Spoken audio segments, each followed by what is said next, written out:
Alright guys, what's going on? Been a while. Happy New Year, by the way. It's 2025. This is actually shot today. I don't think I've put out a video for my gaming channel since like June or July. Sorry for that, guys. I know I had some really positive comments, interactions, people, way more than I thought it would. I do have a lot of content and stuff that I want to do and put out there and share with you guys. So I am back here since it's beginning of the year. I wanted to do one last kind of almost like hurrah, 360, because it was really the year for YouTube anyways, of the Xbox 360. It really has been the year that a lot of people have just went 360 crazy, and with the marketplace shutting down in what I believe it was July, certain games not being available, people looking for collector's editions and stuff. I really want to just do a talk over of all of it. I got lucky to grow up with the 360. I was a little bit older, but that was kind of my launch into online gaming and that time frame of the PS3, the Xbox 360 time frame.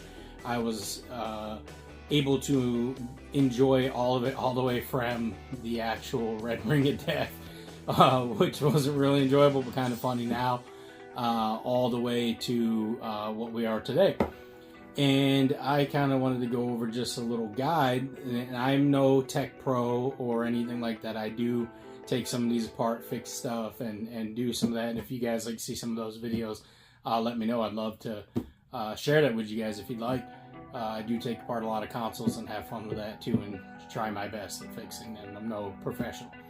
But I wanted to give my 2 cents on my experience with it and kind of go over like a little buyer's guide. You can see as the cover photo, which I hope I worked hard on that. And let me know if that's trash or if that was good and you guys enjoyed that. I kind of put that together and just was fun, and believe it or not, I still have more Xbox 360 stuff that I clean, fix, sell, do stuff like that, and keep some to enjoy for myself. But I wanted to go over each system and kind of how they started, and we'll get right into it and kind of give you like a buyer's guide if you are looking to get one, because there is some things, and again, I'm not super techy on this. I'm not like some of these guys that can really break it down. If you want to get deeper in that, definitely recommend you go watch some of those videos, because they can really break it down for you. But this is just more of a simplified list and explanation from a common gamer guy. So we're gonna start with the Core 360. Now, basically, how this came is we're going to detach that, and we're going to detach the hard drive right here. So this is how you originally bought a 360 when it first came out, and you had the little memory card slots. This one's a little worn out. This is one that I'm doing some work on, and it was the white console, and these were famous for the Red Ring of Death. Now later they went to like the Jasper board. Forgive me if I'm wrong on that, but they upgraded the board and they were a little bit better, and they had tried to fix the Red Ring of Death there, and that is something that plagued a lot of 360s back in their early life cycle. And there's certain dates and codes and everything on the back you want to look, and you can research that more. That will tell you the ones to look out for. But it was really interesting because it happened to me when I was playing Modern Warfare, Call of Duty 4 Modern Warfare, which is still one of my favorite games this day. I know a lot of people came into 2. I like 2, I like 3, the originals. But I really, COD 4 to me was right there in World at War with the realism and the maps and the angles. There really was a lot of thought into that, and it was really style based, where it wasn't all run and gun or camping, which if you don't play long you might think that, but it really was if you could run so many different styles. It was such a fun game, but I can go into that different. And when I was playing that, and that's when I first started to really experience online and have a good time with my friends and meet people online, and just had a blast. And I was having fun. We were kicking. We were in a clan, and we were having a blast. And boom, I get the red ring of death. The thing overheats and is like an oven. And at that time, you could call Microsoft. And I didn't know this till then, you know, because we had the internet and stuff like that. That was all around, but it wasn't like today where the information was just shot at you so easily and everywhere you looked and just could type in one little thing, boom. All that wasn't really, but you really had to kind of research or know. And someone had told me, I can't remember how, but basically I called Microsoft and they were amazing at this time. I got people that were so helpful, and they were like, hey, we know we're sending you a box, prepaid label. You take your hard drive off, take all your stuff off, put this in, and we're gonna fix it and send it back to you. I was like, okay, cool.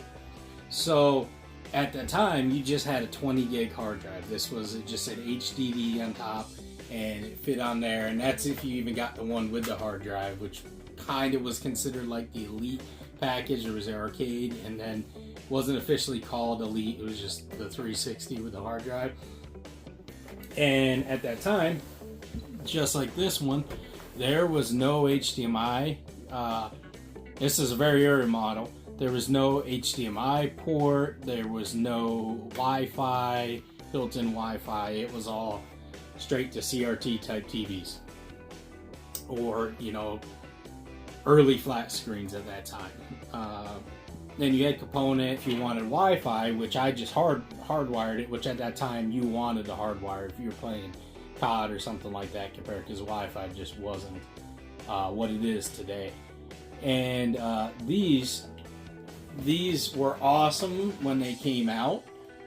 When you know, eventually on my next 360, how you do it, it clips into two little clips, and then you had this USB port. And Microsoft really knew what they were doing. You can see it there. And you pop this antenna up, and it would go like that. You'd pop it up, and, you know, you'd get the best signal you can. And eventually they put two antennas on there, and then they just built it into the system with, you know, its own chip in there. But what was really cool with these ones is, I haven't popped it off on here. Let's see if I can. You can pop off the faceplates with these. It's removable and interchangeable, like you see on the one right there.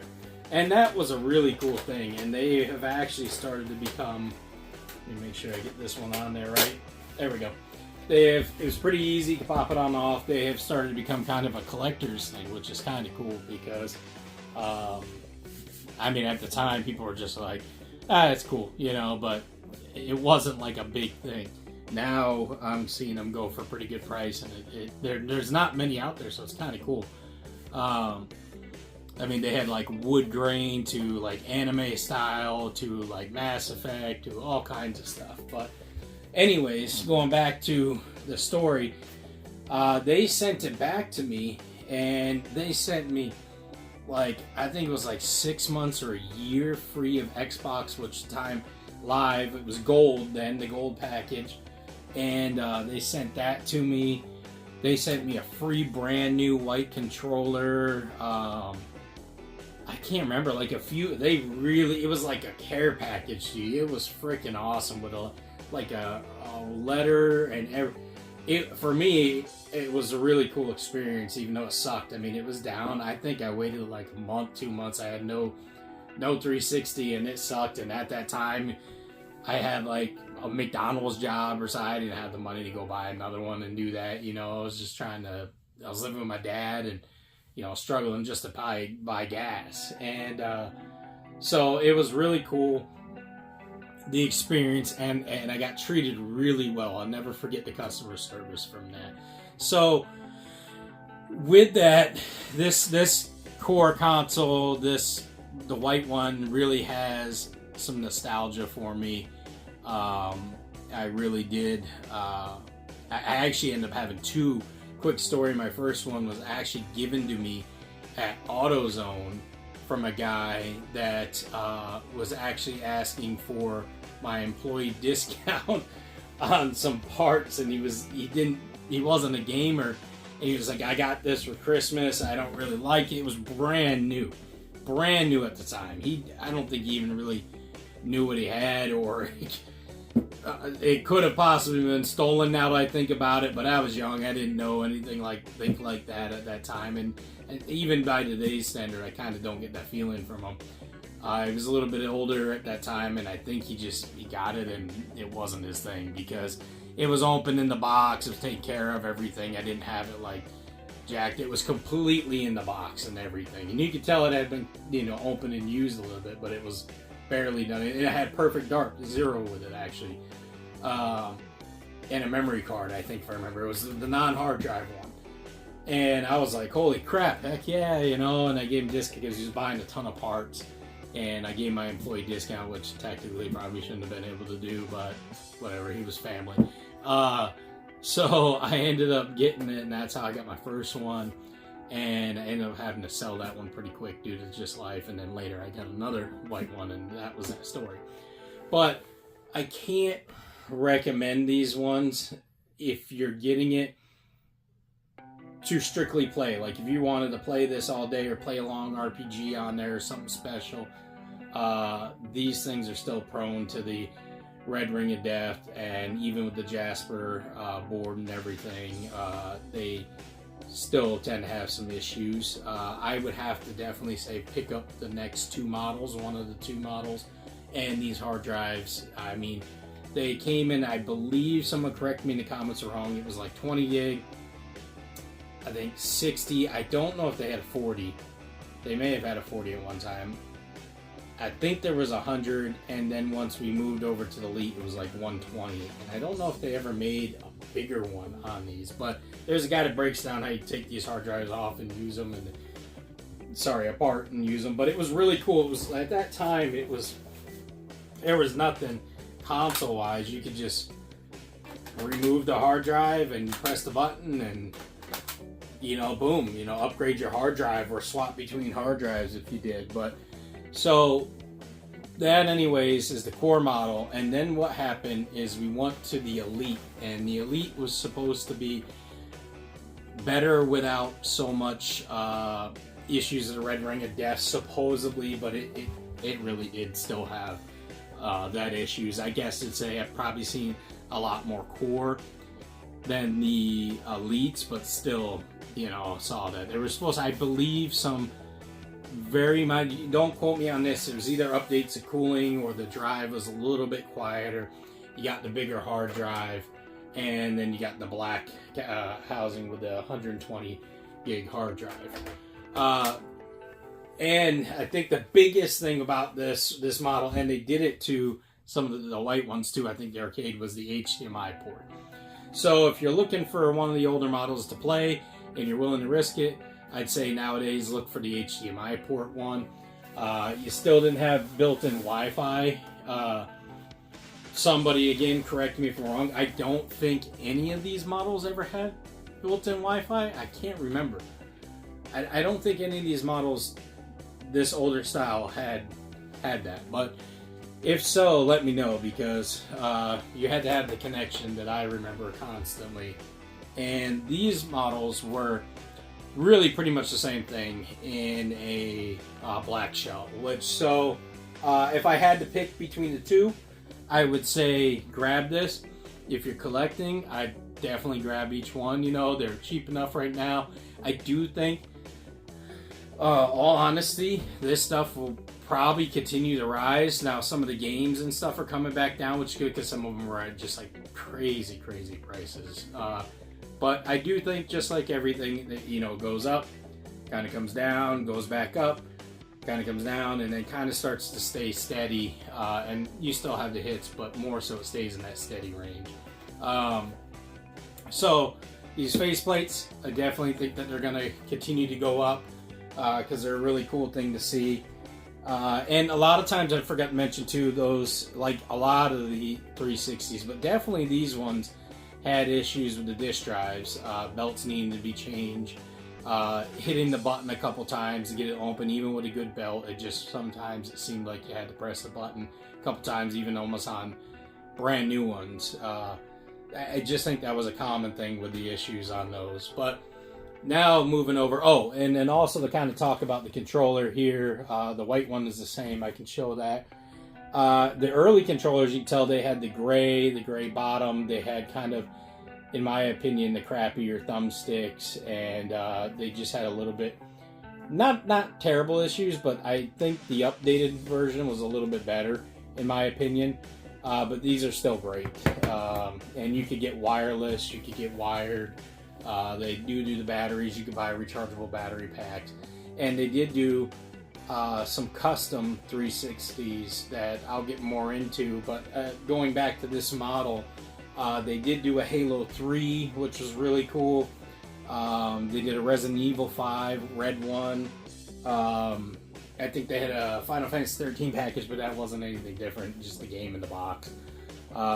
So they did some cool stuff with those, but when they got over to the S models, these were awesome. This is my favorite 360. I love this design. A lot of people, they like the matted black. I actually like the gloss better, but I do have matted black. I kept mine really clean so it didn't get scratched up a lot. I love the change to the hard drive. I do. A lot of people don't. I love the touch buttons. I never had issues with like my cats hitting it. I never had issues brushing it or popping off. I have owned several models from the Modern Warfare 3 to the regular to the gloss. They even came in white, which is actually rare to find in these. This is about the time when the Kinect really came around. And that I'll get into a different conversation. But this was really, these were quieter, they were slimmer. The disk drive is a little bit quieter. Their cooling was better. I rarely ever see the red ring of death in these. Now I have, but rarely, very rare in these. You really have to either be unlucky, I think, or really overheat the hell out of this thing. But this will basically tell you it's the Xbox 360S console, and they came in some awesome collection. This was Wi-Fi, this was HDMI port, everything you had, 3 USBs back there.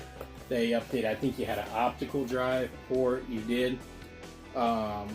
They changed the power supply, and then they had a port, an aux port for the Kinect, and you could still hardwire it. It was a great system, and it was still very easy too. Back, I want to say, yep, right down here in the bottom, there's this little clip, might be hard to see.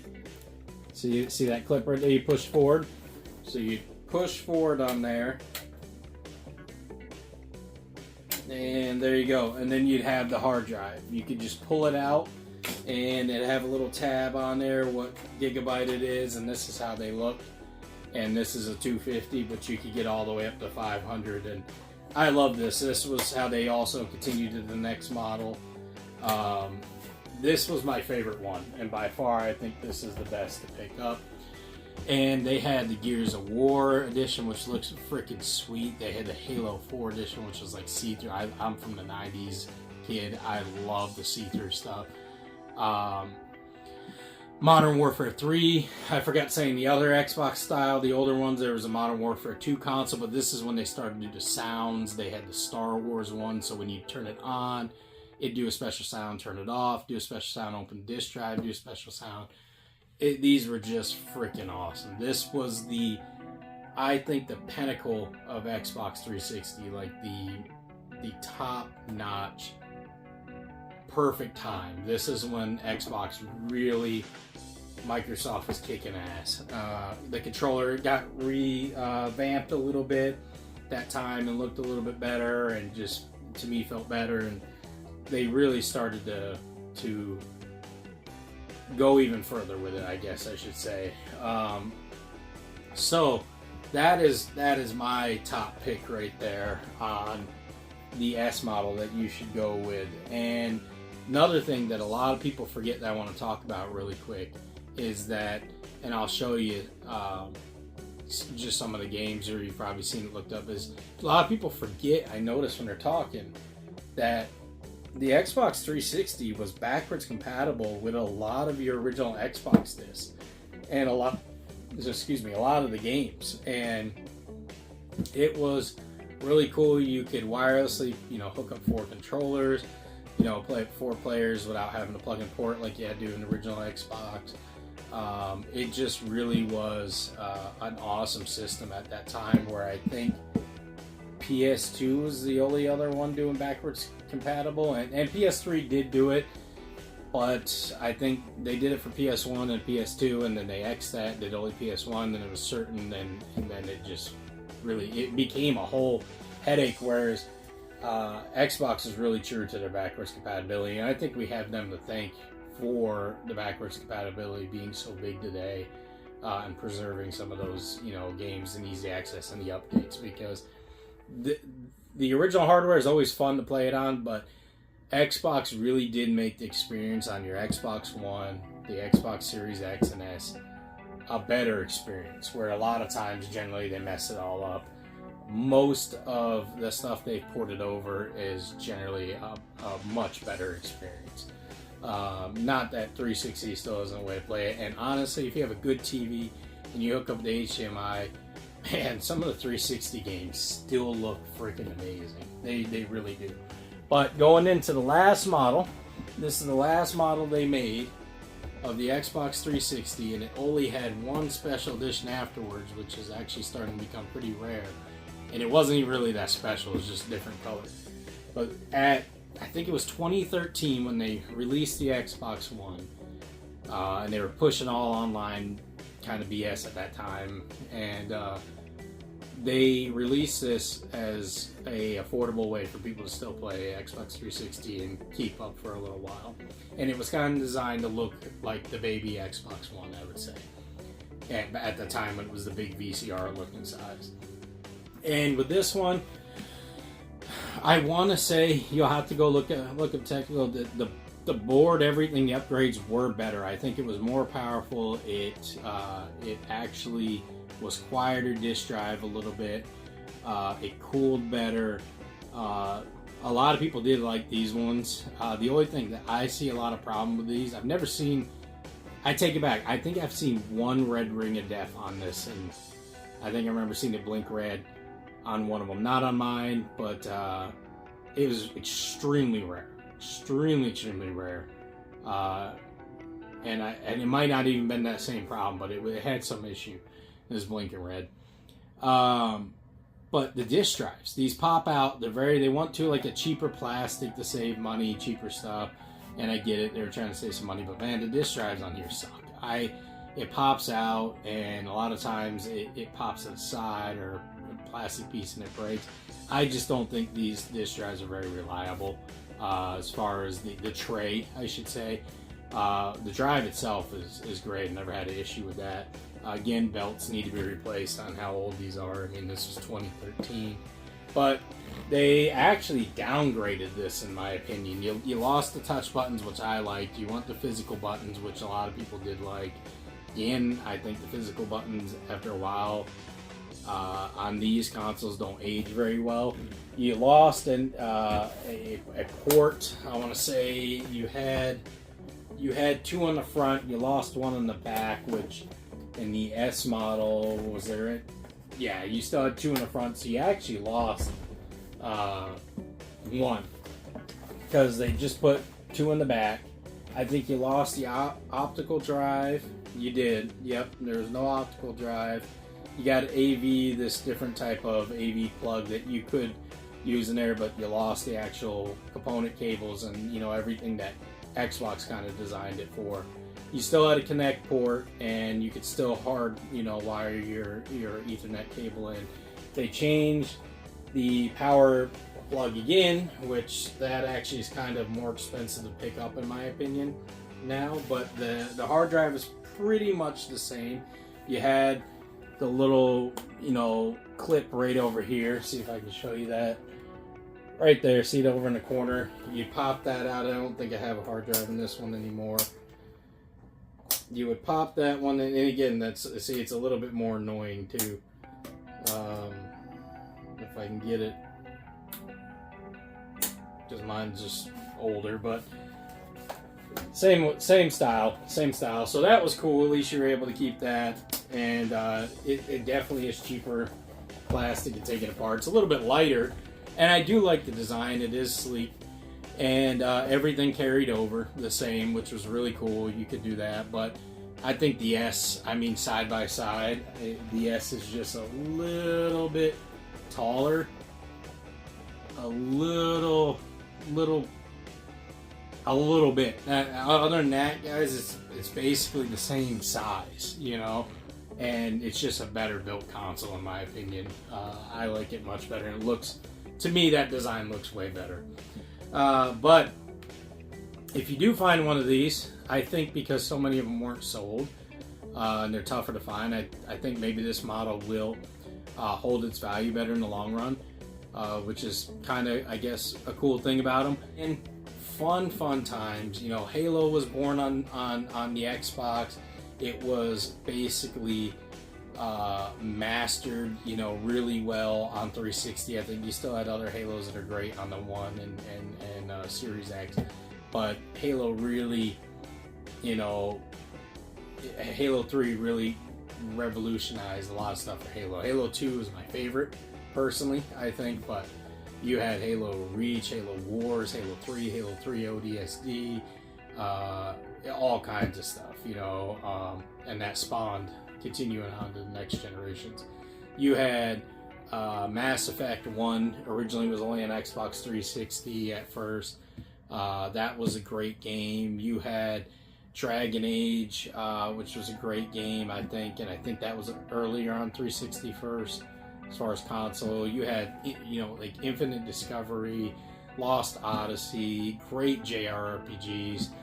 They were very focused. You had, you know, Xbox Live Arcade. 360 just really was a cool time. I'm trying to look at some of the games that were just fun. You had the Xbox library. A lot of those games worked on it. You just had a lot of good games. Hell, even Burger King did a deal with Xbox and making games, you know, that were backwards compatible for your original Xbox and your 360. They're just, you know, some BS fun games, but it just really was a cool time. And I'll show you guys this stand I picked up that I think they have two models of it. This is pretty cool because this is for the older style. You got the Xbox 360 jewel there. It says 360 over here, I believe. Let me move this. It was kind of designed like the old, the white style. I don't know if they ever did for the black one or any of the new ones, but you had 4 controller ports, you know, slots for games, and then you had your area for the Xbox One. And this was just a really cool setup. I really like this. I picked this up, got a good deal on it, and it's kind of more so where my Xbox, the one I don't play as much, kind of sits. But I mean, look at the games there, guys. You have an amazing collection of games available for it.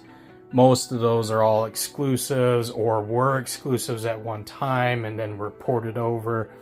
A lot of them are backwards compatible. There just really was a lot to offer. A lot to offer in the Xbox 360. Let me know what you guys think. If you guys like that video, it's a long video, I know. Sorry, I kind of try to keep it a little bit shorter with some of my videos that I've been putting out on my car channel now. But this I felt was worth a little bit just talking. And let me know, with all of the Xbox 360 craziness that, you know, really 2024 brought us, let me know what you think was some of the best games, because I myself grew up with the 360 and there was games I didn't even know, with some of the YouTubers talking about them, stuff I picked up that were freaking blast. That I am so happy that you know, they kind of talked about it and brought it out. I know some people get angry about the prices and stuff, but let me know, guys, because I thought that was just the coolest thing, because it really brought back life into the system for me and introduced me to some games that I probably would have never played. So let me know if you have any that you recommend that I haven't talked about in previous channels, or what your experiences was, and if you experienced the Red Ring of Death. I would like to know if you experienced the Red Ring of Death. If you made it this far, tell me where you were, what you were doing when you had the Red Ring of Death, if you can remember. I mean, even if it's to 2024, you know, last year, if you ended up getting it. So let me know, guys. I hope you guys have a good one, and there will be more coming to this channel. I can't wait to talk about some other stuff. So hope you guys have a great new year.